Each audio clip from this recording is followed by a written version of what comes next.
আজকেই এত ছেলে নিয়ে বসে রয়েছে আমাদের সব সৈনিকরা দেখছি। হঠাৎ এত ছেলে নিয়ে এই সময়তে এখানে তুমি কি করছো? আমি তো আশ্চর্য হয়ে যাচ্ছি। না, আমাদের আজকে বরানগর বিধানসভার উপনির্বাচন এবং দমদম লোকসভা কেন্দ্রে সাধারণ নির্বাচনের বরানগর 17 নম্বর ওয়ার্ডে যারা এজেন্ট হয়, বুথ এজেন্ট এবং রিলিভার হয়, মূলত পক্ষে তাদেরকে নিয়েই আমরা বসেছি। আমাদের স্কুটিনি কতটা এগোলো সে বিষয়ে এবং আমাদের করণীয় কী কর্মীদের সে বিষয়ে আমরা বিস্তারিত তথ্যভিত্তিক আলোচনা সারলাম। পর্যায়ক্রমে এই মিটিং আবার হবে।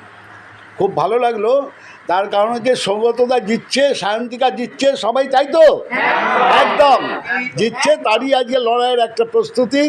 অঞ্জন পাল নিজে রয়েছে এবং অঞ্জন থেকে সবাইকে নিয়ে এত সুন্দরভাবে এগোচ্ছে। ভাই, আমি সমস্ত ওয়ার্ডেই যাচ্ছি, অসাধারণ অসাধারণ। সঞ্জয়, অঞ্জন, থ্যাঙ্কস অঞ্জন। এটা